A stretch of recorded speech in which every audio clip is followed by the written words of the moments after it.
That's awesome. You did mention that you consult with small businesses. What specific services are you providing for business owners in the marketing and branding areas? Well, we got our start on branding, logo design, and then brand consulting. But now we do mostly, I'd say our core services surround websites, Google presence, and SEO. So SEO being search engine optimization.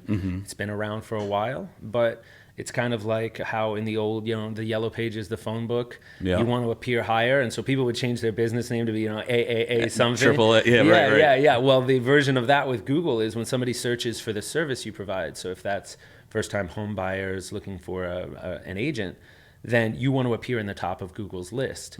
Google's really geographic. So they're looking for geo-relevance. They're looking for somebody who's in the area to serve that person. And they're basing that on content on the person's website. Is there enough content saying we serve that person in that area? Okay. And they're basing it on relevance. Are the right keywords and phrases in there saying, yes, first-time home buyer assistance, real estate, all that stuff. Yeah. And then they're also basing that on, basically public feedback. So that's the Google reviews, the traffic and traction your website gets. Yeah. So if people are going into your website and going, that's not relevant to me, and leaving, then Google reads all that and says, okay, this person isn't a good fit.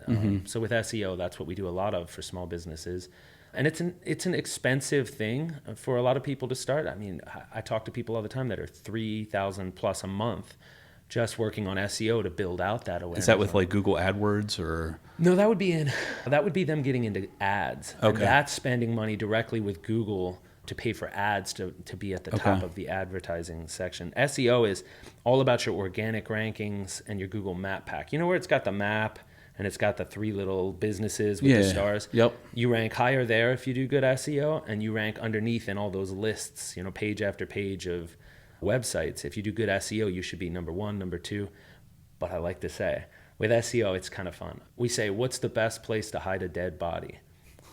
On the second page of the Google search. Second page of Google. Hey! Yeah. I was just thinking that. It's like, who ever goes to page 2 when they Google for something? Nobody. And it's gotten worse because now you've got sponsored above you and all kinds of stuff. Yeah. So that's what we do. We help small businesses get on the first page of Google all over the place. So you could be on the first page in Bel Air, but you're not anywhere in Churchville, down out into Cecil County or down into Baltimore County.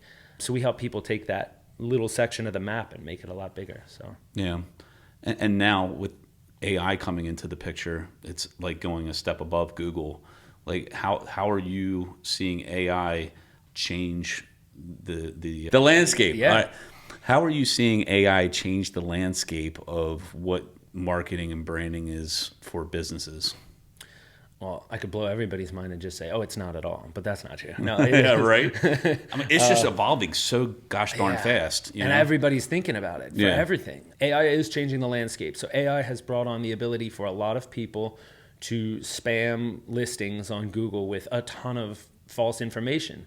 Companies with larger budgets saying, hey, we serve these areas, and putting out content for those areas that they don't serve. So Google has responded by kind of cracking down on that. They've been pretty aggressive. They've enabled their own AI systems or automated systems to go back and penalize false information. So it has required more care and more effort for businesses to appear online. We've seen a lot of people lose their Google business profiles in the last year because, again, Google has handed it over to an AI-based system, I believe.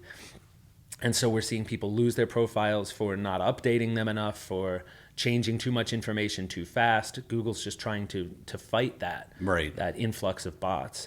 But on the good side, AI has also allowed us to better target and better produce content that is relevant faster, so that smaller businesses who couldn't before afford a full SEO company can afford automations and services that make it easier for them to do what they do without having to pay a full SEO team. So we're a small team. We're 3 to 5 people, and we're servicing mom and pop shops even. We're saying, okay, you can't reach SEO as it was. But through automation, systems, processes, and AI, we can produce a lot of content for you to get you ranking. So. Yeah, that's cool. Yeah, I mean, one thing I think we were talking about in a networking meeting that made me think about the content that we're putting out is being able to transcribe a podcast and create like a blog post based on what we've just, take this episode, and put it into AI and have them, it's our content, it's our words of what we're saying, but it within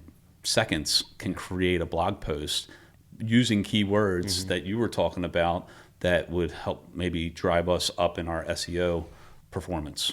Yeah, I think that's a great idea. AI is being used by Google to crawl internet and understand better what it is people are doing and what they're talking about.